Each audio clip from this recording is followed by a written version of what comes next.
Bienvenidos todos. A los ya conocidos, pues me alegra volver a veros. A los menos habituales nos alegra teneros por aquí. Ser bienvenidos en nombre de Localista Virgen de los Reyes. Aprovecho para deciros que bueno, tenemos un ciclo de conferencias que procuramos mantener durante el curso. Habitualmente todos los viernes por la tarde. Excepcionalmente, por disponibilidad de don Javier, lo hemos hecho un sábado por la mañana. Y que en nuestro blog carlismoandaluz.com podéis estar actualizados, informados de todas las actividades que hagamos. Una breve presentación que quiero hacer don Javier. En el año 2020, que fue un año tan difícil para todos por tantas cosas que ocurrieron, particularmente para mí y para mi familia hubo una serie de problemas añadidos, pero bueno, la providencia siempre dispone y quiso que un amigo que habitualmente está por aquí, y que no sé si llegará ahora, pues me informara: oye, he conocido a un sacerdote en el pueblo de Huelva, tal y cual. Entonces, pues, que yo me trasladara. Recuerdo que era la misa siguiente al Día de Santiago, a la festividad de Santiago. Encontré no solamente un altar con el Sagrado Corazón, en España con el Sagrado Corazón, con la imagen del Santo Patrón, sino que me encontré un sacerdote con mucho cuidado en su celebración litúrgica. Y, bueno, pues mi familia y yo, pues nos fuimos trasladando siempre que podíamos a Huelva a escuchar misa allí. Acabó el tiempo, nos fuimos conociendo. Yo un día entré en la sacristía, la traqué a presentarme, nos saludamos, nos fuimos conociendo y llegó un momento en que yo me enteré que él tenía un libro publicado que se llama Como esta conferencia, que hay después de la muerte, y surgió la posibilidad de organizar esta charla para trasladar el contenido de ese libro aquí. Lo que hicimos hacer el año pasado, llegó noviembre, que era el mes que entendíamos el adecuado para este tipo de conferencias. Llegaron los nuevos cierres, las nuevas limitaciones, y no se pudo hacer. Cuando yo supe que tenía un libro sobre el que hay después de la muerte, pues lo normal hubiera sido que yo hubiera seguido ese libro, que creo que físicamente no está disponible. No sé ¿Están preparando la segunda edición? Creo que en formato electrónico hay algún sitio donde rebuscando mucho se puede encontrar. Y haber, bueno, estudiado, a ver si era acorde. Pero no me hizo falta. Me hizo falta porque hace unas cosas muy extrañas don Javier, que es que en sus predicaciones habla de la muerte, habla del juicio, habla de la salvación, habla del purgatorio, y habla, en fin, de esas cosas que los más mayores del lugar recordaréis que antes hablaban los curas, y que ahora desgraciadamente no todos hablan. Entonces, bueno, pues surgió la ocasión, y este año, retomando las actividades, pues hemos querido presentarlo. Él es sacerdote del párroco de la Asunción, del pueblo sevillano de Huelva.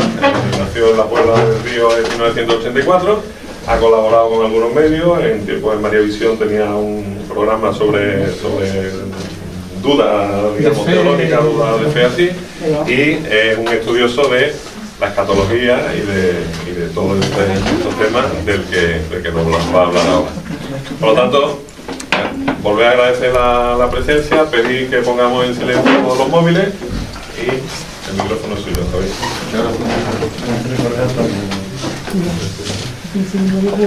Pues voy a invocar antes que nada al Espíritu Santo para que insista y abra los oídos, los corazones, para que la doctrina de Cristo caiga en el corazón como Dios manda. Ven, Espíritu Santo Creador, llena los corazones de tus fieles y enciende en nosotros de tu amor. Habrá una nueva creación y renovarás la faz de la tierra. Sagrado Corazón de Jesús, dulce Corazón de María.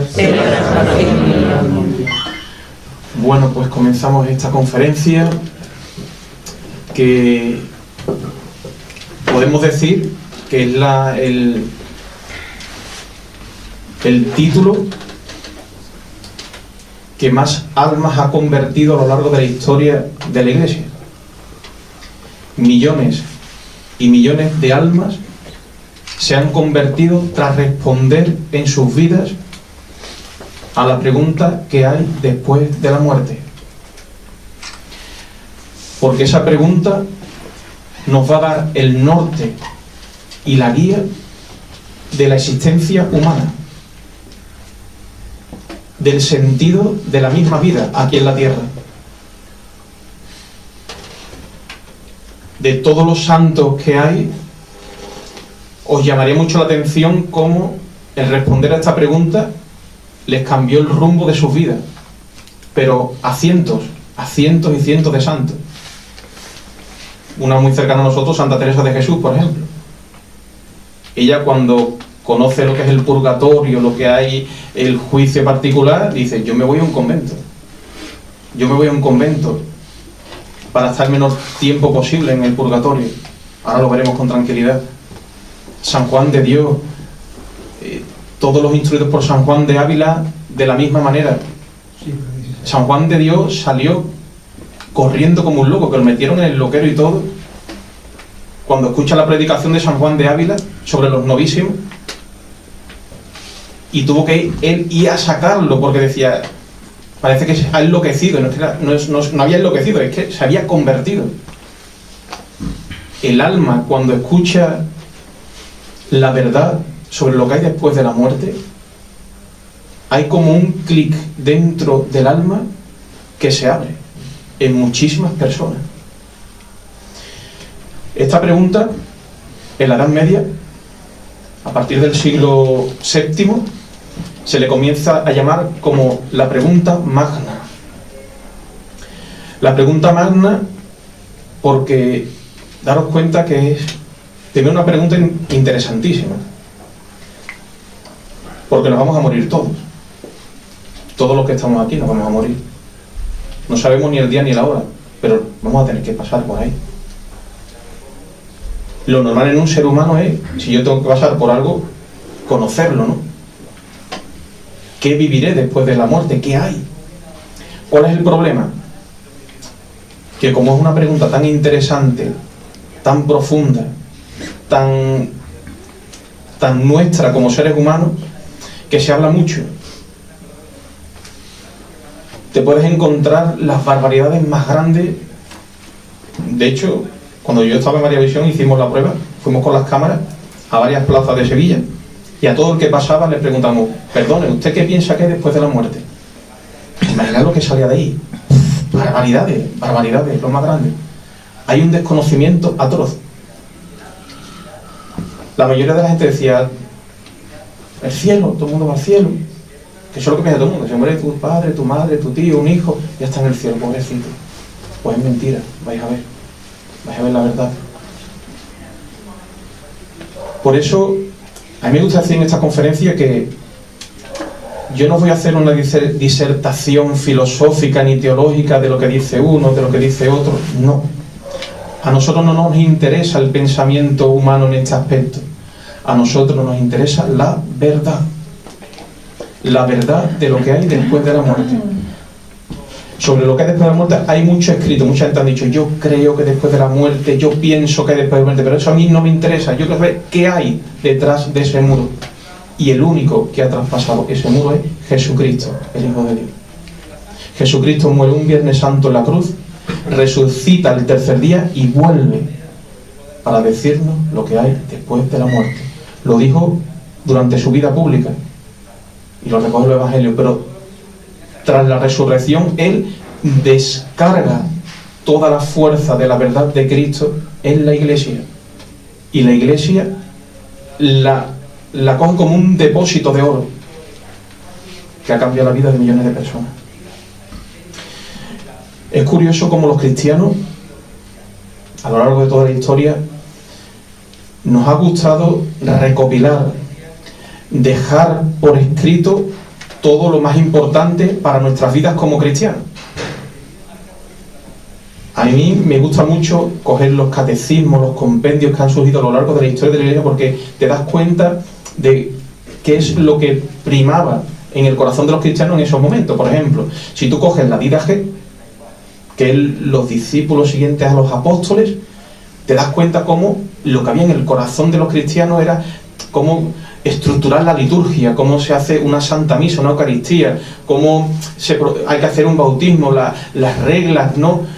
Si te vas a Trento, cómo es el pozo de la dogmática. Te vas al Concilio Vaticano II y vemos que es un concilio mucho más pastoral, lo que va interesando en cada momento, ¿no? Pues yo decía, y sobre lo que hay después de la muerte, ¿dónde qué catecismo, qué compendio, que después de leer cientos y cientos de libros, hasta que doy con uno del siglo VII y español, un libro español. Es aquí en Toledo donde se hace el primer compendio, la primera síntesis sobre lo que hay después de la muerte. Y llegó a ser uno de los libros más leídos durante toda la Edad Media. El libro se llama, en latín, Prognosticum Futuri Seculi, de Julián de Toledo. Este hombre de la Escuela de San Isidoro de Sevilla hace una síntesis al estilo de los catecismos que nosotros conocemos hoy, de pregunta-respuesta, como el catecismo de San Pío X, como el catecismo de Trento, el catecismo actual, pregunta-respuesta, pregunta-respuesta. Fijaros, desde el siglo VII, estamos hablando de muchísimos siglos. Por eso os digo que todo lo que vamos a decir ahora, todo lo que se va a hablar, está todo fundamentado bíblicamente, teológicamente, desde el catecismo, desde la tradición de la Santa Iglesia. No me voy a parar a decir en el Denzinger en tal número, porque podríamos estar aquí hasta dentro de 3 años. Entonces voy a ir al grueso, ¿vale? Pues vamos a, como decía el padre Loring, ahora ponerse los cinturones que ahora vienen curvas. Esta conferencia le ha dado, yo creo que ya me quedan pocas capitales de España por darlas, y ocurre de todo. Gente que se le caen los palos del sombrajo, gente que se levanta y se va, porque la verdad pica, gente que le cambia la vida, gente que se queda sentada ahí como diciendo, ostras, ¿esto qué? No sé qué pasará aquí hoy, pero lo que os digo que el saber esta verdad de Cristo os va a cambiar la vida completamente. Pues comenzamos. Para entender esta verdad, imaginad que yo hago aquí ahora mismo una línea, empiezo a dibujar una línea infinita. Pues esa línea infinita es la vida. Y Jesucristo nos dice, un trocito de esa línea es la vida que vivís aquí en la tierra. Pero tras la muerte comienza la vida eterna, la vida que no tiene fin, que no termina. Es decir, esa pantomima, esa mentira de los ateos, que después de la muerte no hay nada, la vida en la que vivimos aquí, todo se acaba, es mentira. Hay vida tras la muerte. Pero Dios nos lo deja todo perfectamente perfilado para que no se nos escape nada. ¿Qué ocurre en el momento de la muerte? En el lugar que nos toque morir, en una carretera, en un hospital, en una casa, el alma saldrá del cuerpo, y allí en ese lugar, fíjate que es un momento difícil donde la familia se pone realmente muy nerviosa, en ese lugar el alma va a vivir lo que se llama el juicio particular, que lo podéis encontrar en el Catecismo en el punto 1021. El juicio particular, yo eso lo explico a la gente, es como poner una película de tu vida. Dios te va a hacer ver toda tu vida desde tu nacimiento hasta el mismo momento de la muerte. Y además tu familia están toloqueando por ahí, que se ha muerto, que esto, pues tú estás en el juicio particular, viendo toda tu vida, lo bueno, lo malo, lo que sabe la gente, lo que no sabe, todo, todo, todo. Y según como haya sido nuestra vida aquí en la tierra, y sobre todo, según si hayamos muerto agarrados o no a Jesucristo, ahí está el kit de la cuestión, encontraremos 3 caminos, 3 sendas, 3 puertas. Pero fijaros qué cosa más curiosa. La decisión de por qué camino vamos a ir, a qué estado del alma vamos a ir, no lo podemos decidir tras la muerte. Lo tenemos que decidir antes de morir. Antes de morir nos lo jugamos todo, absolutamente todo. Es el momento culmen de nuestras vidas. Ahí vamos a decidir dónde vamos a ir, a qué estado. Mucha gente cuando de la cosa me dice, pero padre, pero no podemos elegir después de morir. No podemos. En el momento que la persona muere, el alma sale, ya no se puede. Estas tres puertas, estos tres estados, estos tres caminos, ¿cuáles son? El primero, voy a seguir el mismo esquema del catecismo actual, ¿vale? En el punto 1023 nos habla del primer estado, de la primera senda, que es el cielo. El primer destino del ser humano. El cielo es la maravilla más grande que puede ocurrir a un ser humano. El culmen al que debe aspirar la existencia de un hombre, de una mujer. Es vivir para siempre en Dios. El Papa Benedicto XVI decía, la Santísima Trinidad es un hogar donde Dios ha previsto que el ser humano pueda habitar dentro de él. El ser humano alcanzar la Trinidad y convivir con el Padre, el Hijo y el Espíritu Santo. Eso es el cielo. La felicidad plena. El sentir que ya lo tienes todo. Es un rebosamiento que no termina. Yo lo explicaba el otro día en una homilía. Imaginad un vaso en el que tú echas agua,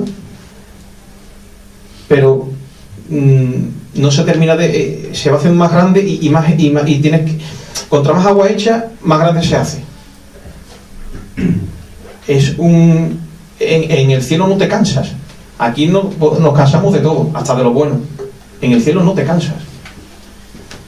Estar para siempre con la Santísima Virgen María, en la gloria. Eso es el cielo. Pero ojo, nos dice Jesucristo, para poder entrar en el cielo, el alma tiene que estar limpia, pura, santificada, como la de un bebé recién bautizado. Fijaros que todo el mundo piensa lo que he dicho antes: yo me muero, voy al cielo. ¿Qué va? Para entrar en el cielo, el alma tiene que estar santificada. Tan santificada que si tú pones a Jesucristo y a un cristiano en el cielo, dices tú, ¿quién es quién? Es que es otro Cristo, es que no se diferencia cuál es Jesucristo, cuál es, de cómo está el alma completamente configurada con Jesucristo. Por eso es muy difícil ir al cielo. Santa Teresa de Jesús, que tuvo una gracia especial para poder ver a las almas en el juicio particular, justo tras la muerte, ella lo escribe en el libro de la vida, dice, de todas las almas que vi a lo largo de mi vida, dice, solamente creo que son 3 las que ve que van directamente al cielo. Dice, todas las demás van a la misericordia del purgatorio. Ya vería alma esta mujer. Dice, solamente 3, una de ellas San Pedro de Alcántara, que dice cosas preciosas, como la fuerza de una María. Después lo contaré cuando hable del purgatorio. El cielo es algo grandísimo, y para conquistarlo el alma se tiene que preparar. Por eso mucha gente dice, bueno, entonces ¿quién va a ir al cielo? ¿Quién va a ir al cielo? Porque pensad vosotros, la gente que habéis conocido que ha muerto, ¿habéis conocido una sola persona que al morir tuviera el alma como la de un bebé? Yo no he conocido ninguna, ¿eh? No es que seamos más malos ni nada. Somos humanos, somos imperfectos, pero yo no he conocido a nadie que al morir tuviera el alma como un niño, en esa brillantez, en esa santidad. Es por eso que Dios nuestro Señor se apiada de nuestra fragilidad, de nuestra debilidad, y crea el purgatorio. El purgatorio es la gran misericordia que Dios ha tenido con el ser humano. Por desgracia hay una imagen muy tétrica, muy de susto, ¿no? Las llamas, la gente lo ve y eso es como un cuasi infierno, ¿no? Y qué equivocado. El purgatorio es un despliegue enorme de la misericordia de Dios con el ser humano. Es una segunda oportunidad donde poder reparar nuestros pecados, reparar nuestros daños, recomponer todo lo que nos hemos cargado en nuestras vidas y en la de los otros. El purgatorio es, bueno, incluso físicamente, la Virgen ha hecho ver a muchos santos como una ascensión, como una escalera. Creo que es San Bernardo en Roma, en la iglesia de las Tres Fuentes, donde allí tiene la visión, si lo permite la Virgen, cómo ve el purgatorio y dice: no es que haya una escalera física, pero es que las almas van ascendiendo y ascendiendo y ascendiendo, y conforme van ascendiendo hacia el cielo, se van iluminando, se van santificando, se van cristificando. El purgatorio tiene como tres escalafones, ¿no? Está el purgatorio profundo, el purgatorio intermedio y la antesala del cielo, que es como ellos la llaman. El purgatorio profundo están las almas que se han salvado por la misericordia de Dios, por una rendijita que tendría ese corazón abierto a Dios nuestro Señor. Dios, aunque vea el porito más pequeño donde Él puede entrar, por ahí entra, y nos salva. De hecho, Santa Teresita del Niño Jesús lo cuenta, dice cómo ella está orando, ¿no?, por un ladrón que van a guillotinar y demás, y cómo ese hombre, antes de morir, besa la cruz del sacerdote, y con ese acto se salva. Se salvó. Pudo ir al purgatorio. El purgatorio es verdad que es un lugar, un estado de purificación, de sufrimiento, pero al mismo tiempo es un lugar de felicidad impresionante. Decimos que son benditas almas del purgatorio las que están allí. De hecho, la felicidad más grande que hay después de la del cielo es la del purgatorio. Un alma del purgatorio es más feliz que la felicidad de todos nosotros juntos. Ellos tienen como un agridulce donde saben que se han salvado, que ya van para el cielo, que se están preparando. Ellas quieren estar allí. Ellas quieren esa purgación, ellas quieren esa purificación.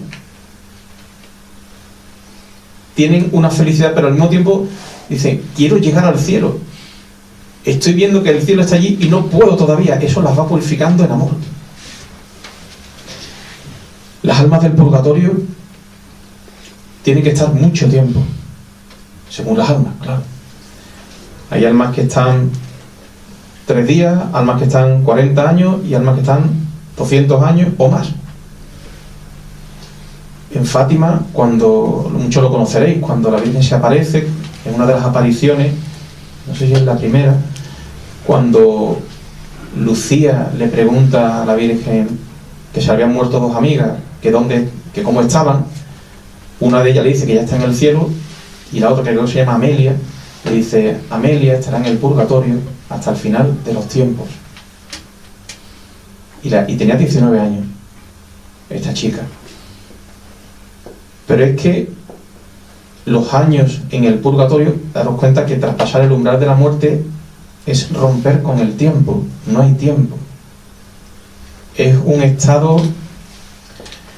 Ellos sienten el tiempo con la cercanía hacia el cielo. Es como ellos, allí no hay relojes, ni muchísimo menos, pero ellos, por la cercanía, la distancia hacia el cielo, saben ellos el tiempo que les va quedando con respecto a la tierra. Entonces ellos dicen, para que entendamos, un día de ellos en el purgatorio es como un año de sufrimiento para nosotros aquí en la tierra, para que hagamos la comparación. Tener una persona que esté 40 años, imaginaros. Hay un caso muy famoso que es el de San Pío de Pietrelcina, cuando él al terminar unas vísperas tiene que ir hacia el refectorio para la cena, y él ve cómo arrodillado delante del sagrario hay un fraile, y se acerca a él y dice: hermano, nos vamos para el refectorio. Y cuando se vuelve el fraile se da cuenta que es un alma purgante, es un fraile que estaba en el purgatorio. Le dice, fíjate, le dice que por todas las veces que había pasado delante del Santísimo sin hacer la genuflexión, sin hacer la reverencia, tenía que pasar su purgatorio frente al sagrario, frente al Santísimo. Y le dice, me queda una misa para poder salir del purgatorio. Y le dice San Pío de Pietrelcina, mañana, en cuanto la misa que voy a celebrar por la mañana, la ofreceré por ti. Y ese alma comenzó como a llorar, a gritar, ingrato, ingrato, ingrato, ¿por qué me haces esto? Ingrato, ingrato. Y decía San Pío de Pietrelcina, pero si te voy a ofrecer la misa, no te he dicho que no te la voy a ofrecer. Y es cuando le dice, tú sabes lo que... Tiene que esperar a lo mejor 8 horas, 9 horas. Pero es que eso para él era una eternidad. Decía, celébramela ya, que necesito irme ya al cielo. María sí me dice también, es como si tú te encuentras a alguien por el desierto que lleva días y días y días sin beber y tú le ofreces una sola gotita de agua. Y dice, lo que siente esa persona de poder sentir el agua, el frescor que siente un alma del purgatorio cuando rezamos un solo Ave María por ellos. Un solo Ave María. Es que ellos, la única manera que tienen de salir del purgatorio es con nuestras oraciones, con nuestras misas, con un Padre Nuestro que le recemos. Ellos tienen un tiempo por su vida, por la vida que han vivido aquí en la tierra, tienen un tiempo establecido, no pueden hacer nada para quitarse ese tiempo. De hecho, eclesiásticamente, rezar por un alma del purgatorio es una obra de caridad más grande que cualquier obra de caridad que podamos hacer. Por ejemplo, yo voy a comprar 1000 pucheros para 1000 familias y rezo un Padre Nuestro por un alma del purgatorio y ante Dios tiene más fuerza lo que ha rezado por el alma del purgatorio que los 1000 pucheros que has comprado. Es una obra de caridad. El Padre Lorin decía, cuando levantéis por la mañana, rezad por las almas del purgatorio aunque sea una Ave María. Y ya tenéis la primera obra de caridad en vuestra vida. Si te mueres ese día, tú ya llevas en tus manos una obra de caridad. Yo cuando se lo escuché, empecé a hacerlo ya todos los días. No nos podemos imaginar la necesidad que tienen ellos, que tienen nuestros familiares, porque es que en el purgatorio están padres, hijos, abuelos, gente de nuestra sangre, que son los que tendrían que dolernos en primer lugar, y que posiblemente nadie está rezando por ellos. En el purgatorio se da también, bueno, os he dicho el purgatorio profundo, que están las almas que sufren más, porque están en lo más profundo, son las que más tiempo tienen que estar en el purgatorio. En la medida que van ascendiendo, ellos incluso pueden ver ya la presencia de la Virgen Santísima, sobre todo en la antesala del cielo. Hay días puntuales durante el año donde la Virgen visita las almas del purgatorio. El día 2 de noviembre, el 25 de diciembre, el 1 de enero, 16 de julio, 15 de agosto, montones de fiestas de la Santísima Virgen de nuestro Señor. Recibe la visita de la Virgen y las consuela. Pero es que nosotros además podemos hacer que esa purificación que reciben las almas del purgatorio sean más livianas. Tú vas a una santa misa y dices, voy a ofrecer esta misa por mi padre, por mi madre, por un amigo, por alguien que conoces que ha fallecido. Ese alma baja a esa iglesia, se pone a los pies del altar en el momento de la consagración.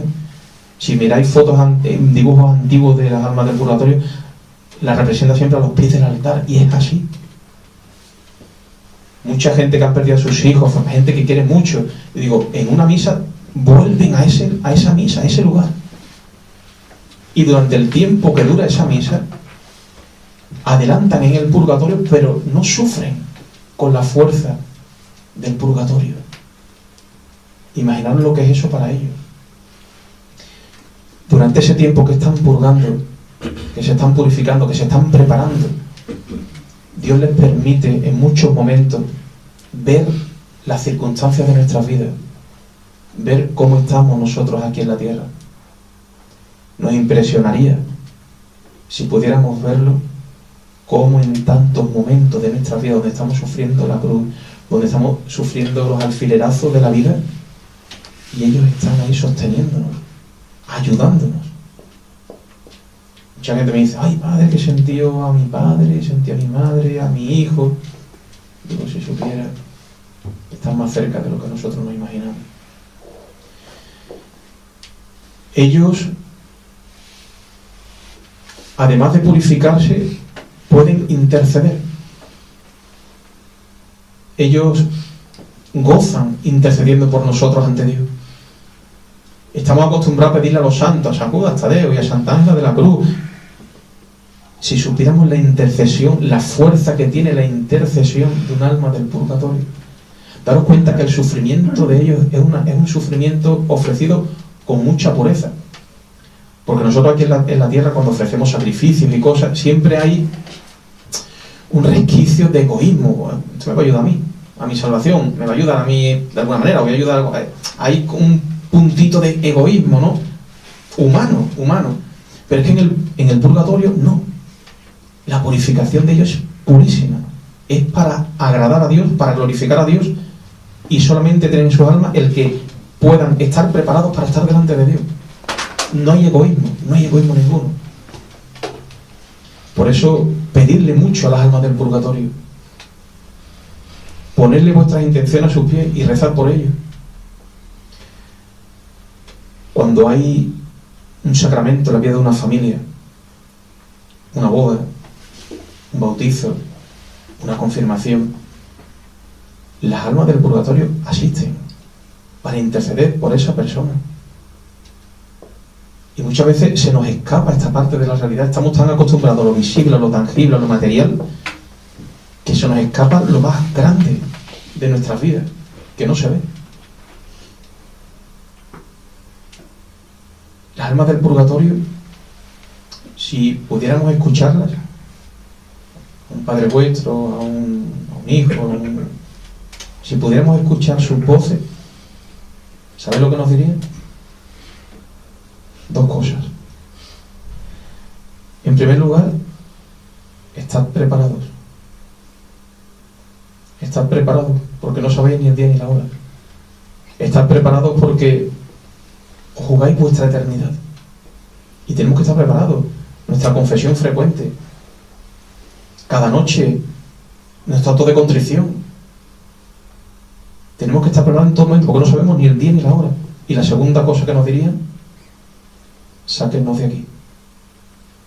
Ayúdame a salir de aquí. Porque solamente nosotros podemos sacarlos del purgatorio antes del tiempo que les pertenece. El purgatorio es un regalo de Dios tan inmenso que el demonio ha intentado desterrarlo del corazón de los cristianos. Como decía antes Gonzalo, hay pavor, miedo en los mismos sacerdotes en hablar de esto. Yo por eso os pido también que recéis mucho por los sacerdotes, porque en los entierros, que ahora mismo es la única oportunidad que tenemos los sacerdotes de tener una iglesia llena con gente que no viene nunca a la iglesia, es una oportunidad única. Y hay miedo a decir, esa persona que está en ese ataúd, tenemos que rezar por ella porque posiblemente está en el purgatorio, y explicarle lo que hay después de la muerte. ¿Y qué es lo que se escucha? Ya está en el cielo, qué bueno era, qué buena era, qué buena madre, qué buen padre. Si eso no nos interesa, era imperfecto como todos los seres humanos. Yo creo que un sacerdote que empezaba a hablar del marido de un hombre en el féretro, padre de familia, que sus hijas eran 3 hijas, y más lloraba la mujer y las hijas, porque qué trabajador, porque qué buena persona,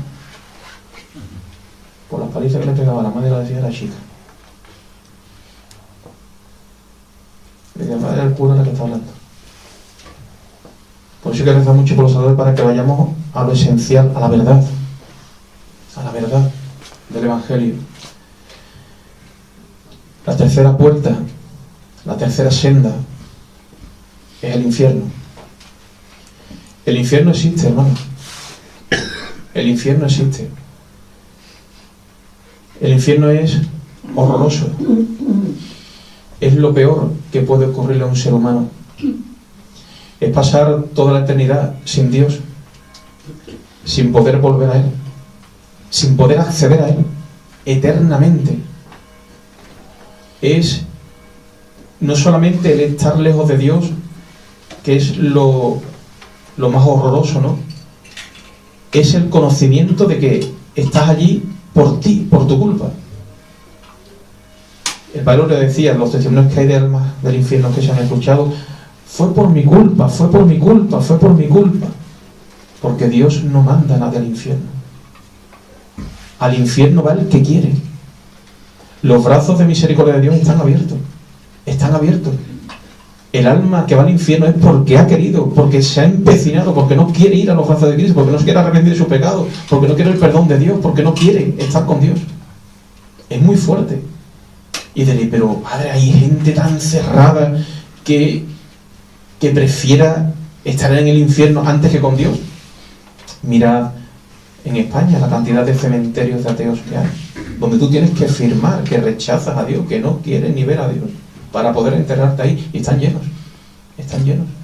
Yo rezo por ellos también, y digo, aunque lo hayan firmado, lo mismo después, me viene una lucecita y... ¿Sabéis por qué el corazón del ser humano se cierra a Dios? Porque una persona, un ser humano que está hecho para Dios, filosóficamente, yo creo que nos decía un profesor que el ateísmo es ilógico filosóficamente, porque un ser humano tiende al bien, a la belleza, a la verdad, a lo bueno. No es normal que un ser humano quiera ir a lo malo, al infierno, a lo peor. Es ilógico. Pero ¿sabéis por qué ocurre esto? No ocurre porque a un cura le haya tratado mal, porque haya tenido una mala experiencia en la iglesia. Lo que cierra el corazón del ser humano a Dios es la soberbia. La soberbia es lo que cierra nuestros corazones a Dios, hermano. Cuando veáis un ateo, rezad para que se elimine la soberbia en ese corazón, porque es lo que hay, es lo que cierra. Ni una enfermedad, o algo que se aleja a Dios por la enfermedad, que va. Porque se le rompió el matrimonio, que va. Es la soberbia lo que hay abajo encubierto. La soberbia hace que tú no necesites de Dios, que tú no necesites de nadie.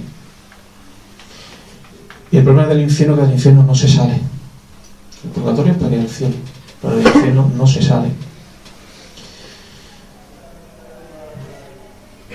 Ya hemos visto todo el esquema de lo que nos vamos a encontrar después de la muerte. Por eso la siguiente cuestión es ¿qué tengo que hacer cuando me llegue el momento de la muerte? ¿Qué tengo que hacer? ¿Cómo me tengo que preparar? Porque me va a llegar. Me va a llegar. Por eso voy a intentar perfilaros unos cuantos puntos para que no se nos escape. Si yo me estoy muriendo, ¿cuál es el ideal? Llamar a un sacerdote. Llamar a un sacerdote que me confiese, que me dé la santa unción y la indulgencia plenaria. Eso yo firmaba, me haría un seguro, lo que haga falta por yo tener esa seguridad. Que yo me pueda poner con un sacerdote al lado, vamos, que tengo que pagar, que hay que dejar, yo ¿dónde? No haga falta. Eso es lo más grande del mundo. Pero entre que hay pocos curas, que nos ponemos un poquito tontones en el momento de la muerte, pues imaginar. Segunda cuestión, si me estoy muriendo y no hay un sacerdote cerca, ¿qué hago? ¿Qué hago? Es en el único caso en el que un ser humano, un cristiano, puede pedir perdón directamente a Dios. Para comulgar no sirve. Para comulgar hay que estar en gracia de Dios y confesar con un sacerdote. Pero si en el momento de la muerte no hay un sacerdote cerca que no me pueda absolver, yo puedo pedir perdón a Dios directamente. Y si me muero, me salvo, voy al purgatorio. Hay tres palabras claves Yo lo aprendí con el padre Lorín. 3 palabras claves que no podemos olvidar y que decirlas constantemente cada vez que veamos que nuestra vida peligra. Dios mío, perdóname. Dios mío, perdóname es un acto de contrición, es pedirle a Dios perdón por amor. No solamente por la atrición es por miedo al infierno, que es muy bueno, pero lo que te salva, lo que te lleva al purgatorio, es pedir perdón a Dios por amor. Porque yo no quiero perderte, porque yo quiero estar contigo, porque eres lo más grande de mi vida, Dios mío. En cualquier circunstancia que veamos que nuestra vida peligre, no nos acerca, Dios mío, perdóname. Te está dando un mareo, tú estás en tu casa, Dios mío, perdóname. Otro caso, tú estás en el hospital y tienes un familiar en coma, sedado, sin conocimiento, no puede hablar. En este caso, ¿qué tenemos que hacer? Llamar a un sacerdote. Llamar a un sacerdote y que le administre la santa unción. Aunque la persona esté inconsciente, aunque no responda, aunque no oiga, el sacramento surte el efecto en el alma de esta persona y se salva. Y se salva. Imaginaros, ahora mismo en Andalucía, en todos los hospitales hay capellanes 24 horas al día. Y esto la gente no lo sabe porque no lo publicitan. Tú puedes llamar a un sacerdote a las 3 de la mañana, a las 6 de la mañana, a las 3 de la tarde, a las 2, a la hora que sea. Y esto la gente no lo sabe. Y podemos salvar muchas almas. ¿Qué ocurre si tú estás en un hospital, está muriendo alguien cercano a ti, llamas al capellán, pero la familia no quiere? La familia te dice que no, que el sacerdote no pasa. En ese momento tienes que coger tú las armas. Primero ponerte a rezar como un loco. Coronilla de la Misericordia, rosario, acto de contrición por el perdón de él, de esa persona que está a punto de morir. Saber coger las triquiñuelas. Si puede, no le preguntes ni a la familia. Ah, ¿se vais a almorzar ahora? Vale, venga, yo me quedo con él. Y él lo llama. Claro. Que los hijos de la luz tenemos que ser astutos. Que los otros se la saben todas. ¿Vale? El otro caso que me queda es el momento presente. Nos puede llegar en cualquier momento la muerte. Un accidente de tráfico, un ictus, por eso hay que estar preparado. Hay que estar preparado. Lo que os decía antes, confesión frecuente. Yo cuando cojo el coche, Dios mío, perdóname si te ofendió lo que haya ofendido desde mi última confesión. Un acto de contrición. O la Santísima Virgen María, fijaros, yo lo leí en unas estadísticas, digo, cómo es la Virgen, es impresionante. Cuando tú miras las estadísticas de las muertes en el mundo, el 30% de la humanidad muere durante la noche, durmiendo. Y precisamente la Virgen María, en una de las apariciones, dice específicamente: os pido a los cristianos que cada noche antes de dormir recéis 3 Ave María. Esta tradición se ha vivido en la Iglesia desde siempre, los 3 Ave María antes de dormir. Y el Padre Lorenzo decía: los 3 Ave María y di, Dios mío, perdóname. Haz el acto de contrición antes de dormir. Y si te mueres esa noche, te salvas. Vas al purgatorio. Si os dais cuenta, Dios nos lo pone tan fácil. Es que hasta la persona más...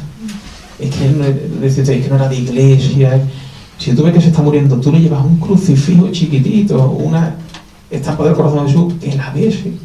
Y el que acepte a Jesucristo, con eso solamente, se salva. Después ya tendrá su purgatorio. Se tendrá que preparar, santificar, cristificar para poder llegar al cielo. Pero es importante que entre en el purgatorio. Yo firmaba para tener el purgatorio.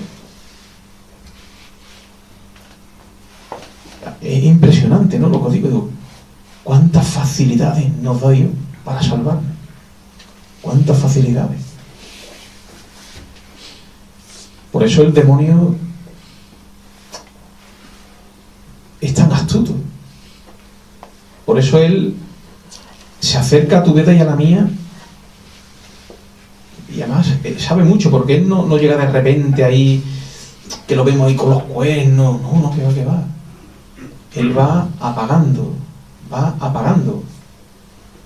Él no, es como la luz esta que tú puedes regularla. Él nos va regulando, nos va bajando la luz de Dios en nuestras vidas, nos va apartando para que tú y yo nos acostumbremos a vivir sin Dios, a no pensar que me voy a morir. ¿Qué ocurre a una persona que está a oscura? Si tú le enciendes la luz, ¿qué ocurre? La revela. Esto es lo que ocurre cuando una persona se acostumbra durante toda su vida a no pensar en Dios, a no tener a Dios, a no pensar en lo que hay después de muerte. Cuando te llega el momento, el fogonazo del amor de Dios te revela. Por eso hay que rezar mucho, ¿eh? Porque hoy, ¿cuántas personas morirán hoy en Sevilla? En los hospitales, en las casas. ¿Estará alguien rezando por esos moribundos? Nuestras principales oraciones deben ser, en primer lugar, por la conversión de los pobres pecadores. En segundo lugar, por los moribundos. Y en tercer lugar, por la gloria de Cristo aquí en la tierra, para que venga el reino de Cristo. Es que nos estamos jugando la vida eterna, la nuestra y la de muchas personas. La nuestra de muchas personas que no saben de esto, no tienen ni idea. Es por eso que todo lo que hagamos porque una persona se salve y sepa lo que le espera es poco. De verdad, las oportunidades que tengáis para poder explicarlo, hacerlo. Porque esto es desconocimiento en la mayoría de los ámbitos de la sociedad. En la mayoría de los ámbitos. Ya el grueso os lo he transmitido. Ahora ya si queréis hacer preguntas, dudas que tengáis y que yo pueda responder a medida de mis posibilidades, estoy a vuestra disposición. Padre, pero por ejemplo, respecto al suicidio. El suicidio es un tema que hasta hace muy poco en la iglesia, mucha gente, de hecho había sitios en los cementerios para los que se suicidaban. Era como que se habían condenado. Pero eso no es así. Dios está tan embelesado por nuestra salvación que Él va a tirar el último resquicio. Imagínate, te pongo un ejemplo, ¿no? Una persona que se va a tirar de un piso abajo. Cuando lo encontramos en el suelo decimos, ¿se ha suicidado? ¿Se ha condenado? No. Si Dios puede entrar en el corazón de esa persona antes de que deje de respirar y se para el corazón, se salva. Por eso, incluso ni un suicidio es garantía de condenación. Porque alguien que se ahorca, alguien que se tira por un tren, es que hasta el último minuto de conciencia, como Dios pueda entrar, entra. O sea que nunca tiramos la toalla con nadie. Dios no la tiró ni con Judas, hasta última hora. O sea que hay que rezar. Sí. Pero usted ha hablado lo que concierne a los católicos particularmente. Exactamente. Por los cristianos. Las demás religiones, ¿qué puede usted hablar sobre ellos? Mira, también son creyentes, creen en Dios. Sí. Yo siempre digo que nosotros podemos ganar en glorificación a Dios, en ensanchar nuestra alma para cuando lleguemos al cielo estar muy cerquita de Dios. Desde cualquier religión, aquí en la tierra, al máximo que pueden aspirar es al purgatorio. Un musulmán, imaginaros, ¿no? O un judío, que nunca en su vida ha escuchado hablar de Jesucristo ni de la fe católica, pero en su vida vio una semilla de verdad dentro de él, que ha buscado de verdad a Dios, tendrá que ir al purgatorio. Y en el purgatorio tendrá que recibirlo todo, su bautismo. Ahí recibirá su santificación. De la religión, a lo máximo que puede aspirar es a un purgatorio profundo, donde allí recibir toda su vida cristiana. Toda su vida cristiana. De hecho, los musulmanes, cuando yo estudiaba económica, a la mía, en la silla, yo estaba entre un Kiko, un chico del Camino Nuevo de Buenas, y un musulmán, Nasser. Y él vino una vez a una conferencia mía, y siempre lo digo porque me hizo mucha gracia. Ellos tienen le llaman barzaj. Es como el purgatorio nuestro. Ellos dicen que hay almas que tienen que estar como en un muro esperando a que les llegue el momento de llegar a la presencia de Dios, ¿no? El barzaj. Ellos no rezan por los difuntos, sino que ellos tienen que esperar allí. Y es lo más parecido al purgatorio como nosotros lo entendemos, ¿vale? En el mundo judío, eso ellos lo... daros cuenta que en el libro de los Macabeos, que es un libro judío, se habla claramente de la purificación tras la muerte. Pero los judíos actualmente no lo tienen como un dogma de su fe, es algo como velado. De hecho, los protestantes, por eso mismo, por ese instinto judío, quitan el libro de los Macabeos. Todo lo que hable de purgatorio, Lutero lo quita, lo arranca, ¿vale? Ya del budismo y eso, lo que yo he entendido, en lo que he podido leer, la idea de Buda, daros cuenta, Buda no conoce a Jesucristo, nada. Él, cuando dice de alcanzar el cielo, él sabe la vida que ha llevado. Dice, ¿yo cómo voy a alcanzar el cielo si mi alma no está preparada para alcanzarlo? Entonces, en su discernimiento filosófico que hace, dice, pues tendré que volver a la tierra, estar en un bicho, una pantomima. Eso es lo que él, humanamente, se crea el pajarito en la cabeza. Pero en el fondo, ¿qué es lo que tiene de fondo? Es la idea del purgatorio. Si llega a conocer a Jesucristo, decía, ostras, que Pampina sigue hablando, que es el purgatorio. Claro, la idea que tenía él en el fondo no era mala. Él decía, ostras, yo quiero llegar al cielo, pero es que yo no estoy para ir al cielo. Entonces dice, pues tendré que volver a la tierra, encarnarme en un ser inferior a mí, ahí está, hasta volver a otro escalafón y así hasta llegar. Una pantomima humana. El purgatorio es general. El purgatorio es general para todos los seres humanos. El purgatorio es para todos los seres humanos que han... Indiferente religión, siempre que la verdad, que nos hayan rechazado a Dios y que nos hayan alejado de Dios, ¿sabes?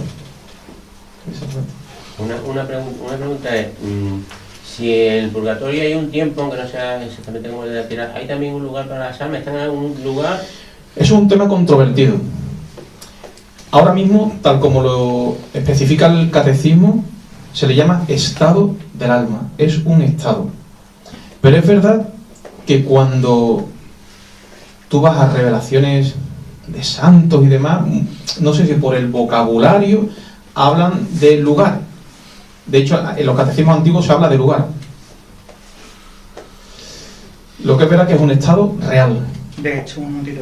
De hecho, en la primera carta de Pedro habla de las almas que están en las cárceles. En las cárceles, las citas morales, exactamente. La otra pregunta era el limbo. El limbo. El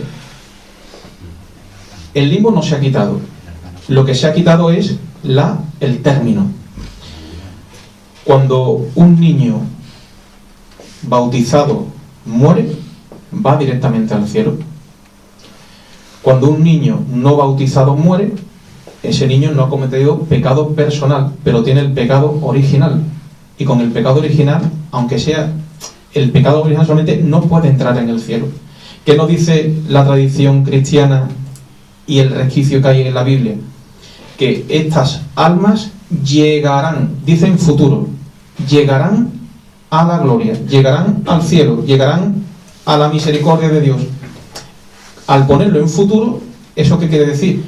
Que en el momento instante de la muerte no entran en el cielo. ¿Dónde están en ese ámbito? Entre que mueren y que llegan al cielo, ¿dónde están? En la Iglesia siempre se ha dicho en el limbo.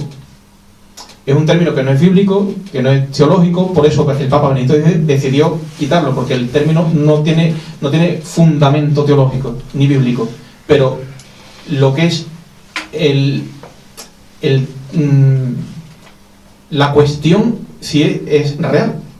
Esos niños, sabemos que hay un tiempo donde en un lugar, en un estado, pero sabemos muy poco. Por ejemplo, un niño que nace, sus padres tienen la voluntad de bautizarlo y se muere antes del bautismo. ¿El bautismo de deseo no lo suplen los padres por su...? El bautismo de deseo puede suplir los padres, exactamente. Como te digo, esto teológicamente y bíblicamente es un tema que está muy velado. Sabemos eso, que esos niños que no están bautizados y mueren, llegarán al cielo. Es la única certeza que tenemos. Padre, pero todo esto, ¿cómo se concilia con lo que se dice de que no hay salvación más allá de la iglesia? Es que el purgatorio, la iglesia está la iglesia peregrina, la iglesia purgante y la iglesia triunfante. Es que el purgatorio es iglesia. Es que un musulmán, cuando muera, haya muerto con la semilla de la verdad en su corazón, tendrá que ir a la iglesia purgante y bautizarse en la iglesia purgante. Es que si la iglesia no se llega al cielo. ¿Entiendes?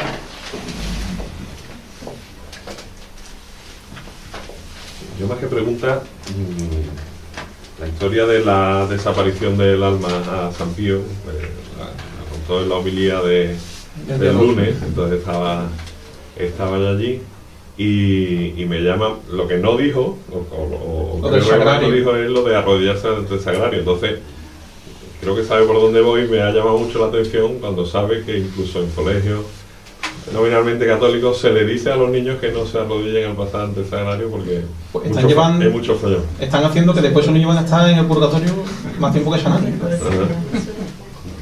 Bueno, de hecho, todas las misas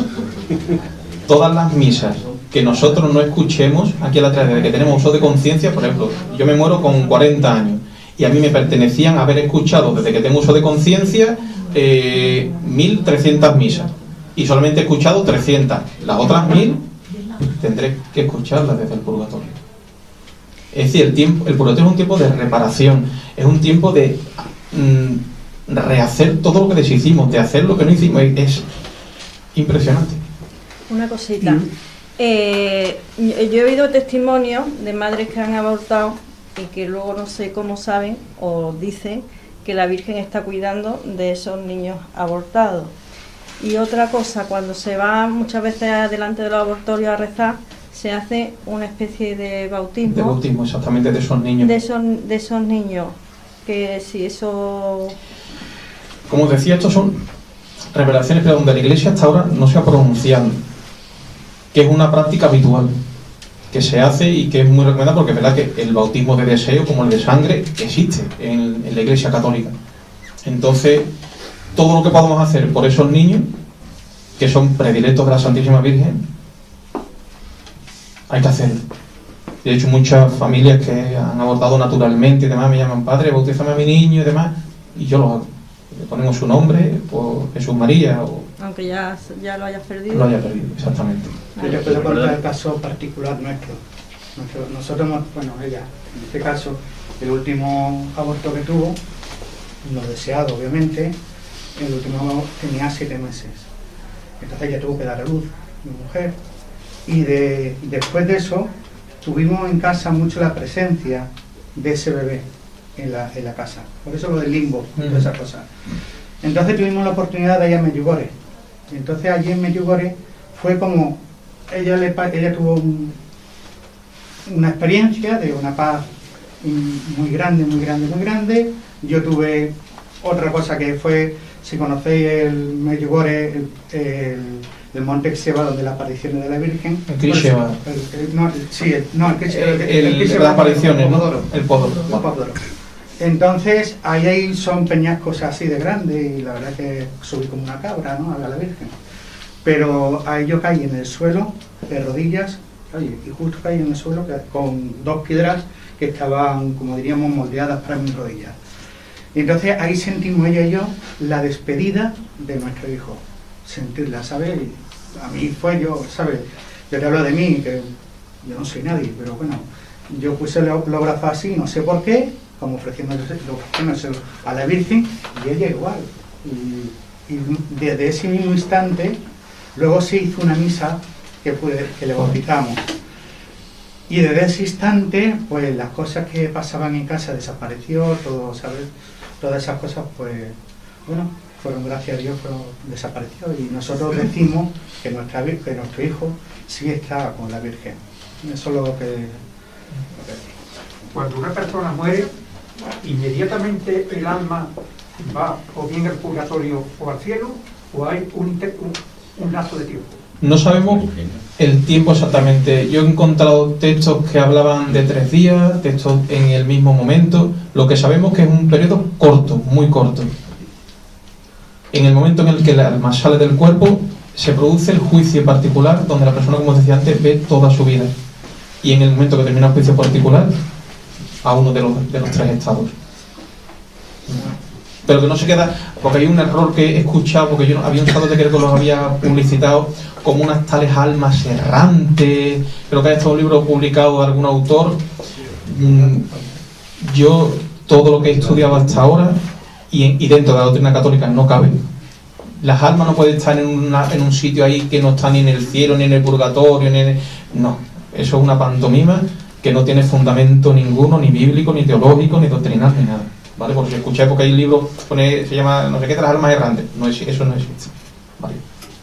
Yo tengo una duda. Cuando ha comentado el tema de la unción de enfermos, yo tenía idea de que el enfermo tiene que ser consciente. No, o sea que no tiene que yo ser no he dado la consciente. oportunidad de que si tenemos algún conocido que está alejado de Dios, porque además por voluntad propia, porque lo ha querido, porque está rodeado de gente que se le dice, bueno, estate cerca de Dios, que la muerte nos llega a todos, pero por voluntad propia esa persona se ha alejado de Dios y entra en coma, tenemos la oportunidad de que reciba la unción de enfermo. Totalmente. ¿Y no estamos contra la libertad de esa persona? No, lo que estamos contra es la soberbia de esa persona. Vale. Muy bien, muy ¿Qué es lo que la ciega? ¿Verdad? En el purgatorio el alma, ¿cómo puede oír o ver si no tiene el cuerpo? Mira, las capacidades del alma no se pierden. Es curioso porque había testimonios, ¿no?, de personas que le habían cortado aquí la pierna, en la tierra, pero en el purgatorio sentía la existencia de su cuerpo completo. Personas ciegas y después ven. Personas sordas y escuchan. Eso se lo preguntaremos a Dios cuando lo veamos, cómo lo ha hecho, porque para Dios no es nada imposible. Pero lo que es verdad, que sienten, escuchan, ven.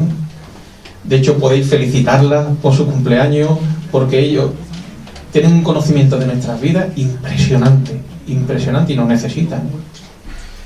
Y muchos de ellos, cuando eran fríos aquí con sus familiares, despegados, intentan pagar todo ese alejamiento, de frialdad, después con un cariño espiritual, ¿no?, con el cariño de la oración.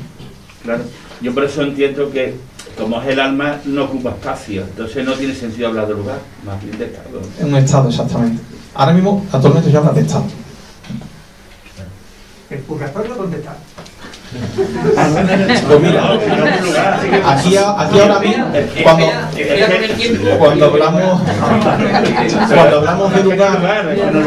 de lugar, os explico. Mira, ahora mismo aquí, en este habitáculo, aquí ahora mismo hay almas purgantes, hay almas vivas como nosotros, peregrinantes, hay almas condenadas, habrá demonios por aquí sueltos por todos lados, y estamos en el mismo sitio, estamos en un mismo lugar, y están los 3 estados del alma. Entonces cuando, claro, ahora mismo aquí habrá demonios, los hay, hay almas del purgatorio, y posiblemente tengamos nuestros ángeles de la guarda están, y los santos que haya puesto Dios hoy aquí para esa conferencia. Entonces el alma de nuestros seres queridos, vamos a mirarlo, porque todos tenemos nuestros seres queridos que ya nos han fallecido, que están por nosotros también. En muchos momentos, pero sobre todo en los momentos de sufrimiento, de cruz, y los momentos sacramentales de nuestras vidas, de nuestras familias. ¿Nos ayudan? Que se nos ayuda. María Vallejo Nájera, en el libro Entre el cielo y la tierra, ella explica el testimonio, ¿no?, de una chica a la que van a violar en un parque. Justo antes de ella pasa otra,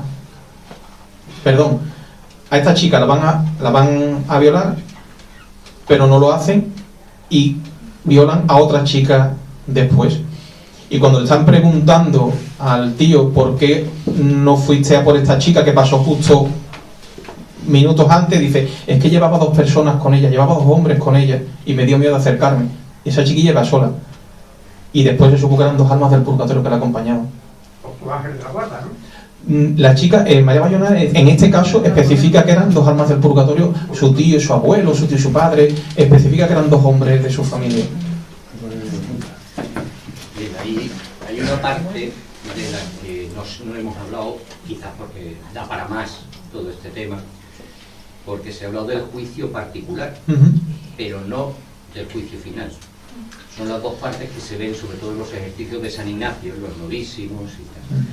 Entonces, mucho de lo que queda pendiente de entender, si podemos llegar a entender este tipo de cuestiones humanamente o racionalmente, se resuelven en el juicio final.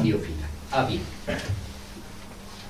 Yo no puedo estar de acuerdo con parte de lo que ha dicho en cuanto a los infieles y tal. Yo creo que eso, si son justos en el juicio final, se podrá resolver, pero que puedan entrar al purgatorio si no han sido bautizados y no creen en la Iglesia y en Cristo, me parece por conocimiento, pero bueno, como todo esto en definitiva no son más que entendimientos humanos de algo que es desconocido, se puede.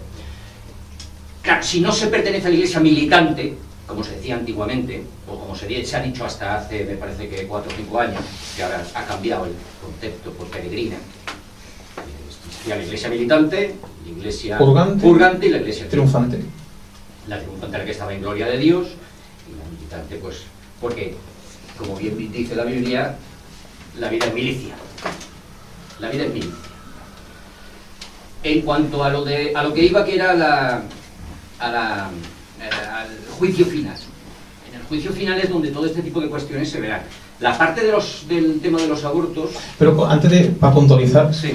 Me dice que tú crees que el tema de otras religiones tendrá que esperar al juicio final. Claro, si no hay creencia y no hay bautismo... Pero eso contradice el principio de que la única salvación viene por la Iglesia. En el juicio final no tendrá opción de entrar en la Iglesia. Tú tienes que entrar por la Iglesia para salvarte. Bueno, sí, porque se habla de los justos. Igual que en el esa sería ya la Iglesia triunfante. Claro, el dogma de la Iglesia es para poder entrar, para poder salvarte, necesitas la Iglesia. Sin la Iglesia no hay salvación. O por lo menos la creencia en Cristo. Sí, sí. En que Cristo ha venido para salvarnos. El dogma es, para salvarte, tienes que entrar por la Iglesia, que es Cristo. Y la única Iglesia por la que puedes entrar tras la muerte es el purgatorio. Por lo tanto, ni los herejes, ni los infieles, ni los... hasta un hereje, si se arrepiente, se salva. El hereje por lo menos puede estar bautizado y puede ser válido. Sí, sí. Pero otros no. Entonces, ahí hay un tema que es un poco dudoso. Bueno, independientemente de eso, vamos a una práctica que se está haciendo muy habitualmente y que, de cara al juicio final, tiene su ten con ten. Porque después del juicio final se supone que viene la resurrección del cuerpo. Exactamente. Y por eso tradicionalmente, además no solo en las culturas antiguas también, no solo la cristiana, se hace el acto del enterramiento del cuerpo.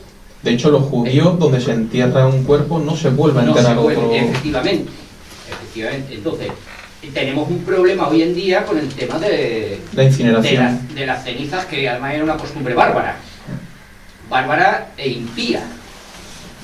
Y de cara al juicio final, ya sé que esto casi se sale de este tema y llega a otro tema, ¿no? Que sería a continuación de, pero hoy en día nos encontramos con muchísimos problemas a la hora de la certeza de la fe, porque se está poniendo en duda y se están haciendo cuestiones que van contra toda la tradición.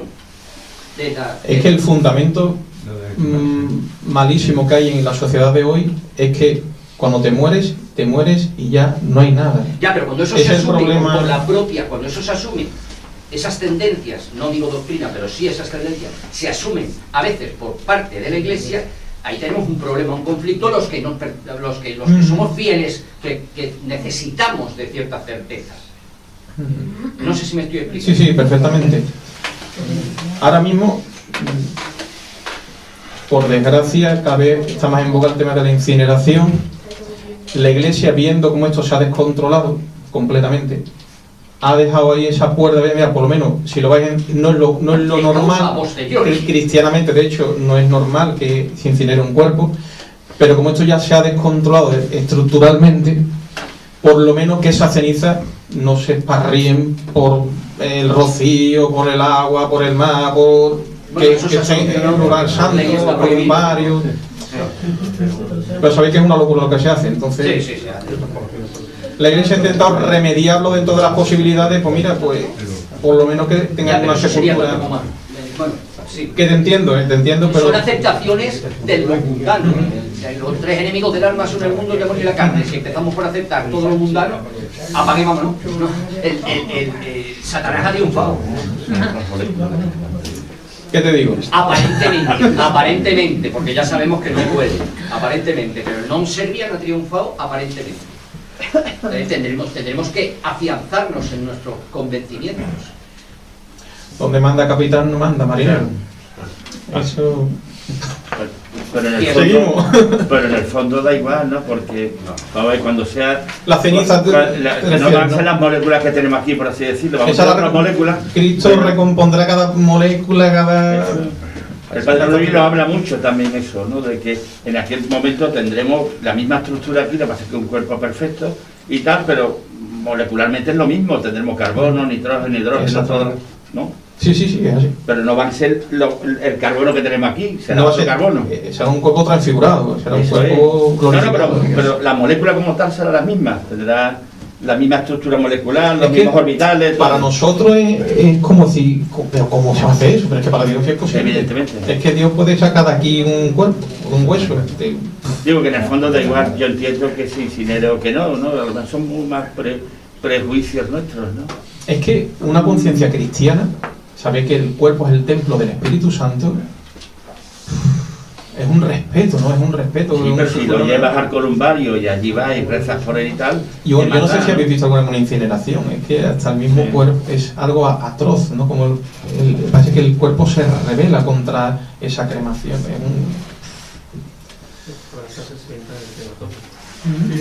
Padre, pero entonces, ¿cómo huye de...? Porque en estos temas hay mucha superstición. ¿Cómo se huye de la superstición en todos estos temas? Proponiendo la verdad. Explicando la verdad y después, mira, mediums, sensitivos, eso es todo mentira, pantomima, y la Angermé al final se supo que esto era una pantomima. Mira, a las almas no se les puede llamar, invocar, decir, para hablar con ellas, eso no es verdad. Ellas solamente transmiten conocimiento cuando Dios se lo permite, cosas muy puntuales, muy concretas, muy católicas. Es decir, que nadie... Quien habla con almas condenadas. Que es verdad que eso hay que tener mucho cuidado con la Ouija. La Ouija, que creemos que es una tontería, una chorrada, que se compra por Amazon, la gente juega, eso es real. Tú haces una Ouija y tú estás abriendo puertas del infierno y salen almas condenadas, no almas purgantes o almas que están en la gloria, sino almas condenadas. ¿Y qué ocurre con las almas condenadas? Que pueden poner voz de un alma que está en el purgatorio. A San Pío de Petrelcina se le aparecían demonios con la imagen de la Virgen Santísima. Entonces hay que tener muchísimo cuidado. Ni invocar almas, ni nosotros rezamos por las almas, le pedimos ayuda y hasta ahí. Un soldado que muere en batalla por Cristo, ¿es tan mártir como una persona que se condena a muerte por creer en Cristo? Exactamente. Es un martirio por la fe. Es un martirio por la fe. ¿Qué opina de la práctica de poner una Biblia abierta, cambiarla todos los días? Sabemos por María Sisma, ¿no? Y por algunos otros libros que cuando Dios les permite a las almas del purgatorio venir a nuestros hogares, para ellas es un consuelo muy grande cuando ven la Biblia abierta y el poder leer la palabra de Dios, cuando a lo mejor aquí en la tierra no lo hicieron, no abrieron una Biblia en su vida. Para ellas es una purificación pasiva, le dicen, ¿no? Es como un descanso muy grande para sus almas, ¿no? Igual que el agua bendita, cuando vaya al cementerio llevaros agua bendita. En Garabandal, cuando las niñas llegaban con la cruz, se la ponían, le decía a la Virgen, pónsela a las almas del purgatorio. Llevaros una cruz, por eso se ponen las cruces, los crucifijos, en los féretros, en las lápidas, porque es que ellas besan y besan y besan y besan, no se cansan. Igual que el agua bendita es un rocío de gracia para ellas, ¿no? Padre, una pregunta, sí. Es que lo del aborto me ha dejado un poco descolocado. Yo tenía entendido que eran mártires los niños. Mártir es morir por la fe. Entonces, claro, pero en un aborto, digamos, causado. Son almas, como decía antes, no tienen culpa, tienen el pecado original. Entonces tienen que tener una purificación mínima, una santificación para poder entrar en la gloria. Es atroz, ¿no? Supongo que será una purificación muy mínima, para quitarle el pecado original y santificarlo. Porque no hay pecado personal. Aquí, si terminamos, me gustaría, creo que resumir todo en una idea que sería: la Iglesia nos da las vías de salvación, nos dice lo que hay y lo que debemos hacer, y no queramos saber más de lo que debemos saber, pues sí, ni entender lo que no podemos entender. Que Dios bendiga. ¿Vale?